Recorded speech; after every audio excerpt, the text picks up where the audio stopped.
Kirkuk, Kurds' joy turns to fear after Iraqi army takeover. Kirkuk, Iraq.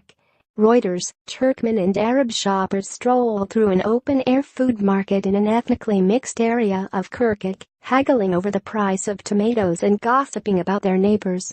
Ostensibly, it's a normal day in the city of 1 million in northern Iraq. But nearby stand Iraqi army soldiers, sent by the central government in Baghdad this week to wrest control of the city from Kurds after their vote for independence on September 25. The army's recapture of oil-producing Kirkuk province, and other territory across northern Iraq, has dismayed the city's Kurds, but brought comfort to residents from other ethnic groups. "Of course things are better now that the Iraqis have taken back the city," said Mohammed, a Turkmen butcher grinning over a large pile of ground meat. "We're all brothers, but at the end of the day, Kirkuk is not for the Kurds. It's for Iraq." An Arab couple who have seen Kirkuk change hands several times before said they now feel safer and more comfortable. "This is our city after all," said the elderly Haji Ahmed.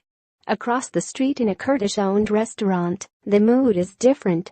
"None of my Kurdish regulars want to come to eat here anymore, they don't feel safe," said the owner, who asked not to be named for fear of retaliation. "We're all afraid, because our fate in the city is unknown." Thousands of people fled Kirkuk after rumors of looting and violence against Kurds spread on social media, though residents said many later returned. No one Reuters spoke to had witnessed or suffered any aggression. Lost forever, the scenes now are a far cry from the Kurds' jubilation on the day of the independence referendum, when they danced and sang in the streets. Though the referendum was opposed by international allies, Kurdistan Regional Government, KRG, President Massoud Barzani was confident its outcome would give his government leverage to negotiate secession. Kirkuk is seen by many Kurds as the future capital of an independent Kurdish state. Including it in the referendum was widely seen as a unilateral move to consolidate Kurdish control.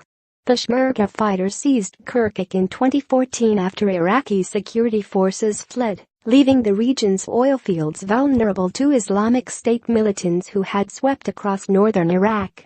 But any notion of consolidated Kurdish power was quashed on Monday, when Kurdish forces quietly withdrew, allowing the Iraqis to retake the city and other disputed territories claimed by both the central government in Baghdad and the Kurds.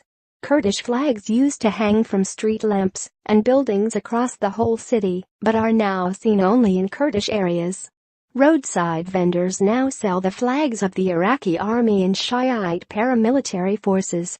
"Kirkuk has been lost forever," said a Kurdish resident of the Shorja district. Kurds in Kirkuk feel betrayed by their political leaders and humiliated by Baghdad, which forcibly displaced them from the city under late dictator Saddam Hussein. Some civilians are now deployed along the highway to the regional capital, Erbil, with Kurdish Peshmerga fighters.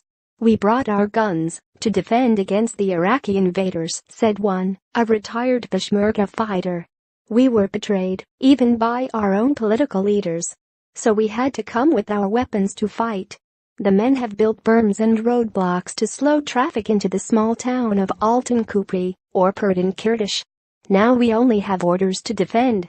But if they try and come to Erbil, we will attack them ferociously. We have to protect our people," Bakr Razgai, a local commander, said before clashes in the area on Friday morning. Such bravado was hard to find in Kirkuk. In the Kurdish neighborhood of Shorja, a poster hanging in front of the main market and showing late Kurdish leader Jalal Talabani's face next to a Kurdish flag has been scribbled over. "I've been up every night since Monday, afraid for my life," said Abdullah, a Kurdish clothes salesman. A friend said this was because of propaganda on social media and asked him if he had seen anything bad happen. Abdullah had not. "But I'm still afraid," he said. Additional reporting by Mustafa Mahmoud in Kirkuk and Kawa Omar in Purt, editing by Timothy Heritage.